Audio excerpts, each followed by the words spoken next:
Olá, meu nome é Gabriel Lourenção e eu estou aqui com a professora Maria Helena da Nóbrega, docente do curso de Letras e idealizadora da disciplina Atuação Profissional na área de Letras. Boa tarde, professora. Boa tarde, Seja bem-vinda ao nosso estúdio. muito obrigada. É, de que forma essa disciplina ministrada pela senhora busca aproximar e inteirar os alunos da possibilidade de atuação do profissional de letras? A minha primeira preocupação nesta disciplina é em relação à consciência do que é o curso de letras hoje. Eu preciso inicialmente que o aluno valorize o objeto com o qual ele trabalha, sabe? Às vezes a gente diz que o curso de letras, sobretudo a profissão ligada à docência, é desvalorizada socialmente. Sim. Mas muitas vezes o próprio profissional de letras não se dá conta do objeto com o qual ele atua e não valoriza o próprio curso. Então a minha primeira preocupação é essa, conscientizar para que ele, futuro profissional, valorize. E valorize por quê? Veja, nós estamos num momento da sociedade em que toda a questão linguística está em primeiro plano, né? Hoje as pessoas se comunicam por e-mails, por blogs, por Facebook, até para tirar um dinheiro de uma conta bancária precisa minimamente compreender a mensagem que normalmente a máquina lhe passa então tem uma prioridade em relação ao conhecimento linguístico que também ocorre, por exemplo, em relação às viagens. As viagens internacionais e mesmo os intercâmbios educacionais, que hoje são, felizmente, mais comuns, mais acessíveis, tudo isso promove uma mudança muito grande no mercado linguístico. Então as línguas não ficam mais separadinhas em fronteiras únicas. Há um multilinguismo muito divergente, muito atuante, ou seja, na sociedade atual, a questão linguística e, consequentemente, a questão cultural e a questão da literatura também está em primeiro plano. E esse é o objeto de estudo por excelência do curso de letras. Então é a partir disso que eu quero muito que o futuro profissional valorize a área. Uhum. E em que áreas o profissional graduado de letras pode atuar além do magistério? Tem um mercado amplo, mas antes de ir além do magistério, eu quero retomar um pouquinho e falar um pouquinho do magistério.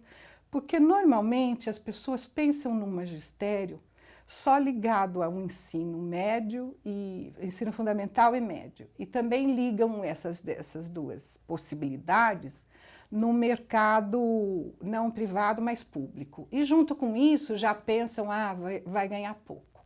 Ora, essa é uma realidade, sim, tudo isso existe, mas não é a única. Mesmo dentro da docência, a realidade é muito mais ampla do que essa. Por exemplo, eu estou pensando no ensino de Libras, que é a língua brasileira de sinais, que é o ensino para surdos, que promove uma inclusão fundamental para as pessoas aí, ou numa outra área também possível, que é português para estrangeiros, também pouco conhecido das pessoas. Quer dizer, nós temos um número crescente de estrangeiros no Brasil e nós temos cursos de português para estrangeiros, muitos, nas escolas de idioma, também nas universidades por conta dos intercambistas. E temos também cursos de língua portuguesa num mercado internacional. As grandes universidades do mundo têm curso, tanto na Europa como nos Estados Unidos, tem curso de língua portuguesa para estrangeiros, e eu não estou dizendo curso de línguas, eu estou falando curso de bacharelado de língua portuguesa ou de literatura portuguesa, de literatura brasileira. Então, há profissionais da área de língua portuguesa que fazem uma trajetória internacional e não têm nenhum vínculo empregatício com o Brasil, porque tem toda uma carreira lá fora. Fora isso, a gente tem também a questão do ensino superior, que é uma realidade muito consolidada desde a década de 70, né? Que essa realidade é consolidada e que precisa de mais mestres, mais doutores. A gente pode pensar ainda na docência em relação a todo um mercado tecnológico, em que há toda uma tecnologia que precisa ser desenvolvida para as várias áreas, né? Então, por exemplo, na língua portuguesa, nós temos já alguns objetos educacionais que são qualquer tipo de recurso que possa ajudar, recurso digital, que possa ajudar, né, durante a aula, na relação ensino-aprendizagem. A gente já tem alguma coisa nessa área. E já tem muito em línguas estrangeiras, porque tem uma internacionalização mais consolidada. Mas em língua portuguesa ainda tem muito para criar, sabe? De material didático mais interativo, de usar efetivamente a tecnologia. Então eu penso que quem está se formando hoje não tem que ser só usuário da tecnologia, mas tem que procurar inovar essa tecnologia. Essa é uma questão, então eu tentei mostrar que o mercado da docência também não é só o que se pensa. Existe ainda muito estereótipo em relação a isso, né? Exatamente, e é sempre um estereótipo mais negativo, né, que não nos favorece. E que a gente precisa que o profissional comece a mostrar essa outra realidade lá fora, né? Fora isso, tem a questão editorial, o mercado editorial, que também no Brasil é um mercado bastante consolidado, quer dizer, toda a parte de seleção de livro, o que nós vamos publicar, como nós vamos publicar, precisa de revisão, como fazer a revisão, a preparação de original, tudo isso, ou a crítica dos livros, né? Uma resenha crítica que saia num jornal para anunciar a obra para o grande público. Tudo isso é feito pelo profissional de letras por pessoas que têm um conhecimento bastante aprimorado da língua, tanto a língua materna como línguas estrangeiras. E outra coisa também é a gente pensar que esse mercado ele também se amplia com a questão tecnológica, porque hoje a autopublicação é uma realidade. Quer dizer, as pessoas escrevem e as pessoas publicam e divulgam, né? Em blogs, em e-books. Eu já tive aqui no curso de letras autores que têm 3 livros publicados, que têm e-books, e tenho aprendido muito com eles. Mas a questão é assim, toda essa autopublicação que hoje está aí, as pessoas podem recorrer a isso tranquilamente, ela muda, inclusive, a questão de direitos autorais, quer dizer, como são os direitos autorais, etc. Tudo isso precisa ser discutido. E o que nós temos assistido hoje, eu acho muito bacana, é que pessoas fazendo sucesso nessa autopublicação, depois passam a ser procuradas por editoras para formalizarem esse caminho do ponto de vista do texto impresso, etc., né? Então, um caminho inverso. Mas eu quero dizer assim, toda essa assessoria literária é da área de letras por excelência, porque essas pessoas têm que saber escrever, têm que saber caracterizar personagens, estruturar o texto de forma coesa, utilizar os recursos estilísticos, uma série de questões que são da nossa área por excelência, que nós conhecemos e que é da nossa competência divulgar, ensinar. No aspecto empresarial, então, que seria o nosso terceira possibilidade aí de atuação profissional, as grandes empresas, as empresas boas, elas sabem valorizar os bons profissionais. Elas não querem profissionais que falem com desvios muito graves e que escrevam de maneira ruim, porque isso compromete a imagem da empresa, muito mais do que a do funcionário que está ali de passagem, etc. E, a partir disso, eles fazem exames de seleção rigorosíssimos, não é? Tentando aprender a competência verbal, tanto escrita quanto oral. E realmente, se não tiver isso, não vai ascender na empresa, nos grandes cargos, etc. Mais do que isso, inclusive, é a questão também de não ter um domínio só da língua materna, mas também das línguas estrangeiras. Então, só para resumir, nós pensamos em 3 grandes áreas do mercado de atuação para letras, que é educacional, mas não só naquela restrição mais conhecida, o mercado editorial e o mercado empresarial. E como que essa disciplina, fundada pela senhora, conscientiza os alunos para as oportunidades que o mercado oferece? Eu tenho que preparar o aluno para o mercado de trabalho real, né? Não para aquilo que existia quando eu me formei.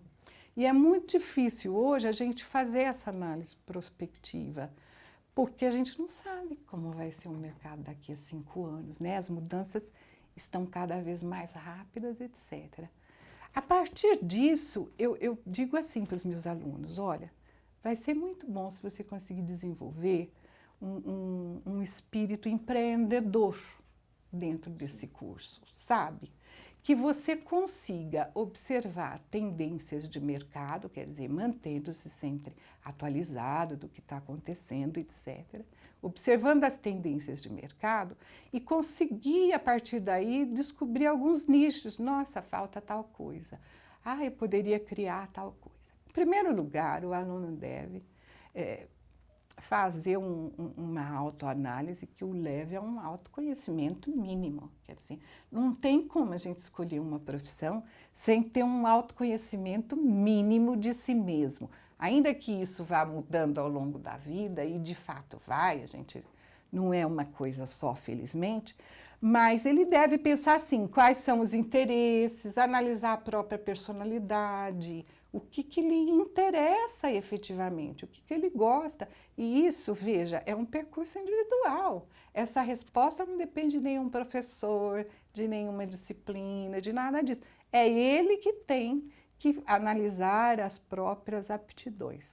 Então, eu incentivo muito esse olhar empreendedor, dizendo que ele deve, por exemplo, uma das coisas concretas que eu sugiro por que não criar um aplicativo? Sabe, a gente já tem alguns aplicativos de ensino de língua, alguns bons, alguns razoáveis, alguns pueris, ingênuos. Ora, por que não fazer um trabalho nessa linha? A área de games, jogos educacionais, é uma área também que precisa de muita criação. Imagine, por exemplo, um jogo educativo sobre o acordo ortográfico, com essas regras, pensemos, o hífen, que regras mais difíceis para o usuário, e que ele ali num joguinho vai aprender, quer dizer, uma coisa útil, uma coisa... forma mais didática de aprender isso, né? Exato, dinâmica, interativa, né? Essa sacada, e não ficar fazendo o que já está feito, entende? Eu sei que é difícil isso, mas o caminho é esse, o caminho não me parece mais repetir o que já existe, né? E que tipo de atividades são promovidas tanto dentro quanto fora de sala de aula? Na última turma, na última aula, nós fizemos uma visita à EDUSP, aqui, a nossa editora, né? A editora da Universidade de São Paulo, e foi muito bacana, sabe? Eu adorei e era muito visível, porque essas coisas a gente percebe, era muito visível que as pessoas estavam contentes ali na atividade, ao mesmo tempo em que estavam aprendendo coisas, porque estavam conversando com profissionais da área, etc., havia um clima prazeroso, que eu acho que é algo que precisa existir numa sala de aula, porque se for só coisa efetivamente chata, é melhor a gente abolir, porque não dá mais tempo para ficar fazendo coisa chata, etc. Então, nós fizemos essa atividade na EDUSP e fomos muito bem recebidos, e os alunos, eu também, tivemos oportunidade de conversar com todos os profissionais da EDUSP. Então, é aquilo, é uma conversa real, com um profissional real que vai te falar coisas boas, porque ele está feliz com o que faz, etc., mas coisas também não muito agradáveis do dia a dia da profissão e que também tem em qualquer área, etc. Para a próxima turma, está prevista uma excursão didática na imprensa oficial do Estado. Isso eu já oficializei no departamento, quer dizer, nós vamos ter um transporte da universidade, aí eu acho mais legal, porque sai da universidade, né? A ideia vamos saindo, depois vamos para o Rio de Janeiro, enfim, vamos saindo o tanto quanto possível. Qual é a ideia? É conectar o mundo real, é falar com o mundo real e criar uma interação do espaço de formação, que é o espaço aqui da universidade, com o espaço profissional em si. Isso é muito interessante porque eu sinto que o aluno de humanas ainda fica muito enclausurado dentro da faculdade, não tem essa interação com o mundo real. Né? Exatamente. Acho que por isso que eles gostaram, e eu tenho aprendido muito com o curso, sabe?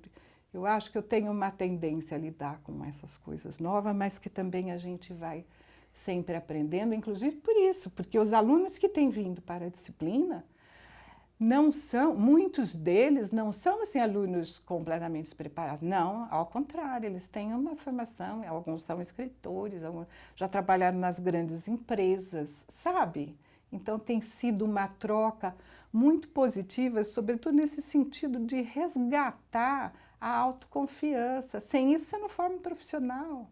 Não adianta saber todas as regras gramaticais e não acreditar no que está fazendo, não gostar do que está fazendo, não valorizar o que está fazendo, sabe? É isso, tem sido muito bacana. Espero que continue ainda por muito tempo, que chame vários alunos e espero muito sucesso para essa disciplina. Porque realmente a gente precisa, como a senhora mesmo disse, desse espírito inovador, empreendedor, que é o que falta, né? É verdade. Muito obrigada pela oportunidade de divulgar a disciplina. Muito obrigada.